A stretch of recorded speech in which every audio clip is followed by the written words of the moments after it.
Olá, queridos leitores e amantes de uma boa teologia, nós estamos de volta aqui no nosso canal com mais um review nesta semana. Eu prometi para vocês que iria estar publicando aqui 2 vídeos nessa semana de review, tá bom? Mas enquanto isso eu te convido a você se inscrever no nosso canal, ativar o nosso sininho, certo? E deixar o seu comentário aqui, dicas, críticas, aquilo que você bem desejar e querer. Na verdade, o YouTube é uma terra livre, cada um faz aquilo que bem entende, aquilo que bem está na sua consciência, respeitando o trabalho um dos outros, logicamente, né? Mas você pode se inscrever no nosso canal aí, no meu lado esquerdo, seu lado direito, ativar o sininho, porque quando você se inscreve, automaticamente o YouTube vai ficar mandando notificação. Quando você assina o sininho, todos os vídeos que a gente posta, você vai receber por primeiro. Então, quando você curte, automaticamente o YouTube está entendendo que esse vídeo é um vídeo relevante, que outras pessoas podem ter o prazer de estar assistindo também. Então, quando você curte, compartilha e comenta e se inscreve, você está nos ajudando a cada vez mais anunciar essas boas novas do Reino de Deus, tá bom? Mas vamos para o nosso review de hoje. Eu tenho aqui em minhas mãos o livro que é da editora Thomas Nelson Brasil, uma editora muito conceituada fora do nosso país, como também agora aqui dentro do nosso país. E essa editora ela fez questão de lançar uma obra que eu acredito que todas as editoras que são de cunho pentecostal, que são de cunho carismática, elas deveriam ter lançado, né? Mas a Thomas Nelson, que também tem esse carinho pelo pentecostalismo, sempre ter lançado obras pentecostais e carismáticas, fez questão de lançar a obra Pensando em Línguas, Contribuições Pentecostais para a Filosofia Cristã, do James Smith. James K.A. Smith é um autor bastante conhecido aqui no Brasil. Acredito que você já deve ter lido algumas obras. São de liturgia, que é Imaginando o Reino, Desejando o Reino e Esperando o Reino. São 3 obras sensacionais, muito boa. A outra também eu acredito que é Você se torna aquilo que adora, né? Eu acho que é esse tema aí, se não for vou colocar embaixo aí o tema correto. E James Smith, para quem não conhece, ele é um filósofo, professor, logicamente, de filosofia. Teve no seu gabarito grandes mestres que lhe ensinaram, lhe influenciaram dentro da área da filosofia cristã, como o Plantinga, o Morhood, entre outros, que tiveram aí uma parcela de contribuição para que Smith tivesse um desenvolvimento filosófico. E pensando nisso, esse livro ele traz uma junção de filosofia com um pensamento pentecostal. O Smith, né, nesta obra, ele não vai trabalhar detalhadamente os dons, ele não vai trazer uma exegese sobre os textos, vamos dizer assim, não é um estudo sobre Coríntios 12 ao 14, nem sobre Atos 2, mas é uma forma dele apresentar umas contribuições que o pentecostalismo traz, tanto para a filosofia cristã, como ele vai trabalhar aqui dentro, como também para a história cristã como um toda. Esta obra aqui ela está dividida em 5 capítulos. Deixa eu só, eu tô terminando aqui de ler esta obra sensacional. 6 capítulos, uma obra que tem 221 páginas, ainda tem um epílogo com o tema Contribuições Pentecostais para a Filosofia Cristã. E em cada capítulo o James Smith ele vai trabalhar um pensamento em cima daquilo que o pentecostalismo se torna, aquilo que o pentecostalismo é na vida da pessoa, né? Então ele vai trabalhar isso dentro da visão de um ser humano, é uma filosofia, que ele vai filosofar dentro da visão de um crente pentecostal, como é que ele consegue enxergar coisas que outras pessoas não enxergam. Então ele não vai trabalhar assim dentro da questão do movimento todo em geral, mas ele vai trabalhar sobre a pessoa que é mudada, a pessoa que é tocada pelo Espírito Santo. Então ele vai dentro dessa questão mais pessoal. É uma obra que vale a pena você adquirir, tenho certeza que ela vai contribuir bastante para o seu entendimento da visão pentecostal, muito interessante. O primeiro capítulo ele fala sobre Pensando em Línguas, Conselho para os Filósofos Pentecostais. Esse tema, Conselho para os Filósofos Pentecostais, foi um tema de um artigo, de uma palestra que Plantinga fez na sua posse como reitor de uma faculdade, ele recebeu esse convite, né? Então ele fez essa palestra que depois se tornou um artigo e não sei se tornou em livro também, mas ele traz um conselho para os filósofos pentecostais, né? Para os filósofos no dia de hoje, que muitos deles, a grande maioria deles, não consegue se definir como um filósofo pentecostal. Um exemplo disso é o próprio Smith. Quando ele chegou numa roda de amigos, ele conta aqui quando ele está numa roda de amigos, professores de filosofia, quando ele chega naquela faculdade ali, e um professor pergunta a ele quem ele era, né? Qual era a sua função dentro da filosofia. E ele olha para aqueles professores, todos filósofos, renomados, que já tinham uma grade muito bem estruturada naquela faculdade, ele olha e diz: eu sou pentecostal, né? Eu sou um filósofo pentecostal. Naquele momento o próprio Smith disse que aquele professor ficou espantado assim, porque como pode um filósofo pensar pentecostalmente e tudo? Então ele se declarou ali naquele momento como um pentecostal. Não que ele seja, na verdade, o pentecostal de prática dentro da igreja, isso daí não, né? Ele é um calvinista, o Smith é um calvinista, mas aquele que acredita na continuidade dos dons. Um equilíbrio muito bem elaborado. Aí no primeiro capítulo, pensando em línguas, ele vai falar uma reflexão preliminar sobre o porquê de uma filosofia pentecostal. Ele vai dar uma visão sobre aquilo que ele acredita que ele se torna um pentecostal, qual a valorização que o pensamento pentecostal traz para ele. E essa valorização, como já falei no começo, é quando ele disse que o pentecostalismo, a fé pentecostal, consegue mudar o coração de uma pessoa. Talvez a pessoa chegue em um determinado estado da sua vida triste, desanimado, com a sua alma tão abatida, que de repente, quando ela vem para o pentecostalismo, para a igreja pentecostal, ela é animada pelos louvores, animada pela palavra, animada pela recepção. Então isso daí muda categoricamente a vida daquela pessoa. Então ele vai falar sobre a questão do pensamento pentecostal em si. Aí ele faz a pauta de Plantinga, que é esse tema que eu acabei de falar, né, para a filosofia cristã, e uma pauta para a filosofia pentecostal. Capítulo 2, ele fala do culto ao Deus de novidade. Isso aqui é muito interessante. O capítulo 2 é muito forte, porque ele vai falar da experiência que ele teve quando ele entrou numa igreja pentecostal nos Estados Unidos, né? Quando ele entra naquela igreja pentecostal, é uma igreja que está tendo 2 cultos, né? Na verdade, o primeiro culto é espanhol, e o segundo culto é falando inglês em si mesmo, e ele chega para assistir o segundo culto, para participar do segundo culto. E quando ele está no estacionamento daquela igreja, quando as pessoas estão saindo do primeiro culto, ele consegue já perceber algumas coisas diferentes de algumas igrejas que ele não percebia, como por exemplo, pessoas felizes conversando, outras se abraçando também muito felizes, outras fazendo orações, enquanto uma pessoa que está no meio daquela roda de oração de cabeça baixa triste. Então ele vê o movimento pentecostal como um movimento que consegue atingir todas as áreas dentro da questão social. Aí quando ele entra naquela igreja, ele disse que foi tocado pelo som da bateria, pelo som do baixo, que está sendo entoado um louvor naquele exato momento. Ele vê as cadeiras ali toda bem organizada. Quando ele entra, ele logo percebe a recepção dos obreiros felizes, com um sorriso no rosto. Uma senhorazinha que vem carregando um carrinho, que traz nesse carrinho um folheto de bem-vindo para os visitantes, entrega na mão dele esse folheto. Então ele começa a perceber essa área pentecostal assim de uma forma diferente.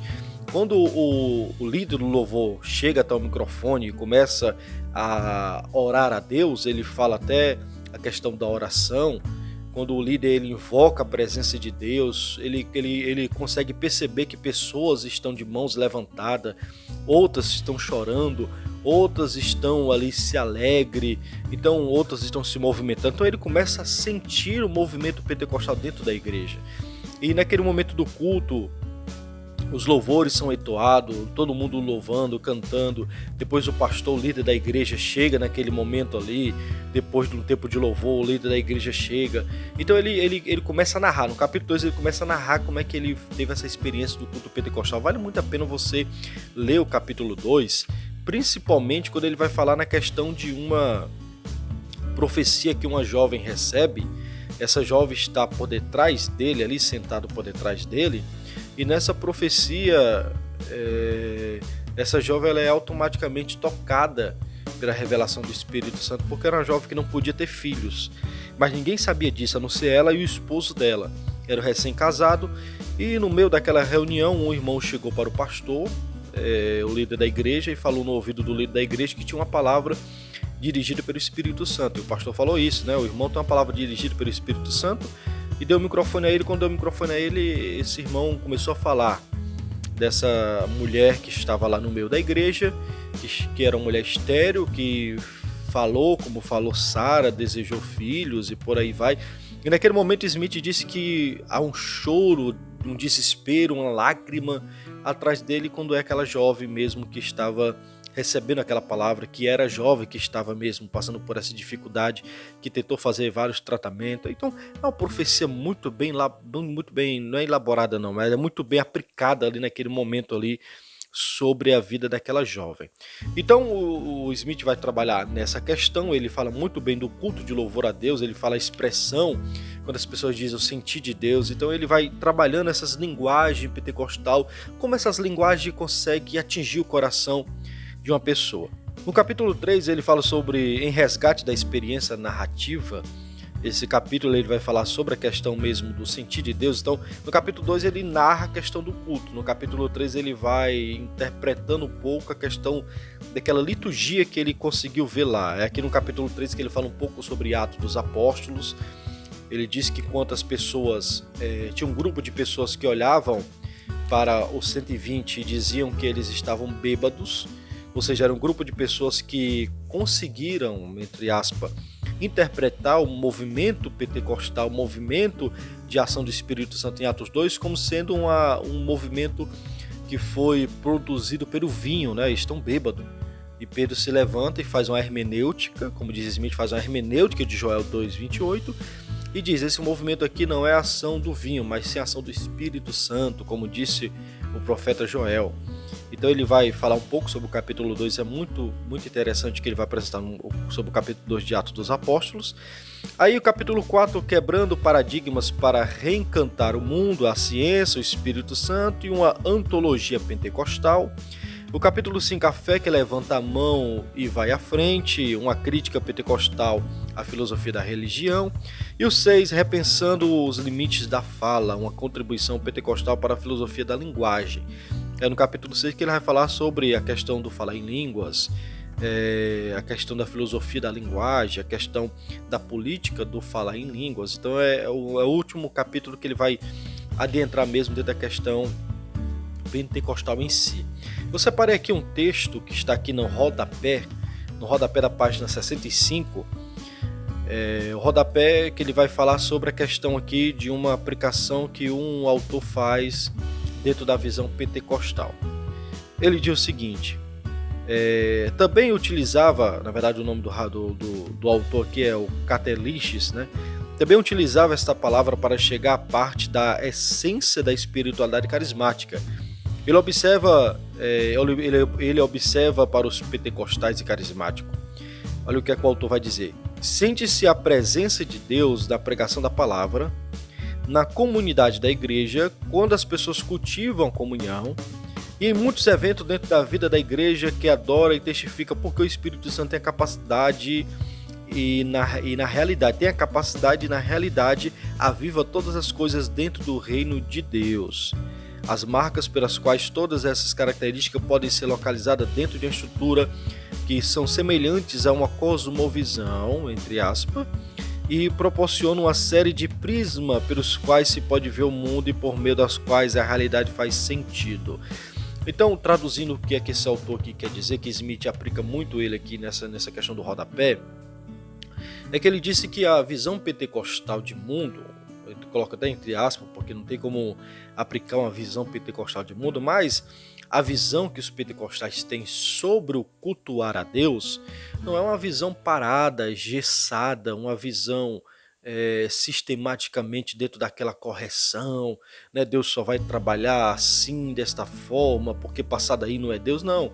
Os pentecostais, nós temos uma visão mais livre, mais clara daquilo que Deus pode fazer.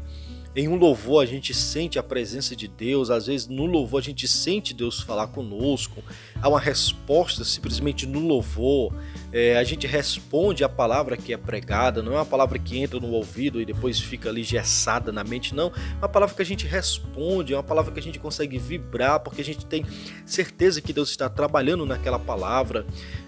O movimento onde os cultos, todos os cultos pentecostais é uma esperança de que Deus trabalha de uma forma extraordinária. Então, esse autor aqui, né, o Cateleges, ele vai mostrar a característica de uma visão pentecostal sobre a questão de cultuar a Deus. Então, Smith, ele vai pegar esta visão aqui e vai trazer dentro da visão dele da filosofia, né, sobre a questão da teologia. Por exemplo, ele aplica essa nota de rodapé no seguinte texto do livro, na página 65. Ele diz assim, ó: quero dar a entender que, em vez de descrever esse entendimento tacito como teologia, entre aspas, pentecostal, devemos descrevê-la como cosmovisão pentecostal. Ou seja, ele está dizendo que não é simplesmente uma teologia, não é simplesmente o falar, mas é aquilo que vivemos, aquilo que conseguimos enxergar. E o pentecostalismo, ele tem os seus bônus e tem os seus ônus, mas infelizmente muitas pessoas só querem ver o ônus do pentecostalismo. É isso que Smith fala aqui também. Muitos só querem ver o ônus, os erros, as trágicas falta de conhecimento bíblico que o movimento pentecostal tem na sua grande maioria.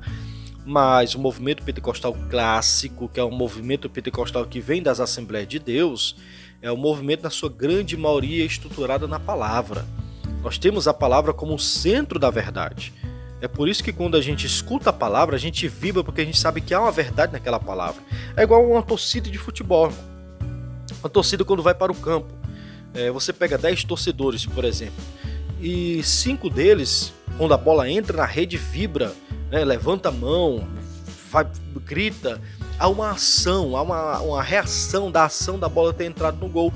E por outro lado tem 5 torcedores que ficam quietos, sentados, né, só levantam a mão assim e torcem pelo mesmo time, né, os 10 estão torcendo pelo mesmo time. Então qual é a diferença dos dois? É que um grupo está reagindo à ação do gol, o outro grupo tem sua reação mais parada, mas ambos, as 10, fazem parte da mesma torcida, estão no mesmo objetivo. E é assim que Smith quer trabalhar uma harmonia entre a visão pentecostal em si, não é simplesmente criticar, mas ver a parcela de contribuição.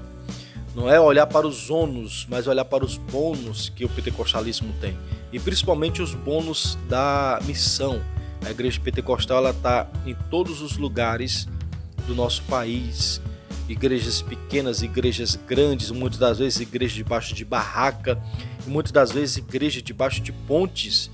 O pentecostalismo ele não vê, ele não consegue enxergar barreiras que possa empatar dele anunciar o evangelho. O pentecostalismo, o pentecostal em si, quando ele vem para a igreja, quando ele aceita Jesus, quando ele tem uma mudança do seu coração, automaticamente ele sente uma alegria de poder anunciar, de poder levar a alegria que ele sente para as outras pessoas. Então é um livro muito bom, acredito que esse review ficou muito longo, mas porque valeu a pena. Eu estou pensando, eu quero que você comente aí embaixo, estou pensando de fazer uma leitura compartilhada com vocês, certo? Cada capítulo, fazer um vídeo falando de cada capítulo, né? Falando detalhadamente sobre cada capítulo aqui desta obra. Então serão 6 vídeos, mas para isso eu preciso que você nos ajude aí, nos indicando aqui embaixo. Coloque no comentário aí embaixo se você acha interessante ter uma leitura compartilhada desta obra, pensando em línguas, do James Smith, tá bom? Aí você deixa aí embaixo, a gente vai ver, a gente já trabalha aí para a próxima semana, se tudo der certo, a gente já faz a primeira leitura do primeiro capítulo, né? Mostrando aquilo que eu entendi, aquilo que eu vi do primeiro capítulo desta obra, tá bom? Então, se você ficou conosco até agora, o vídeo ficou muito longo, mas foi preciso, eu quero que você se inscreva no nosso canal, ative o sininho e até o próximo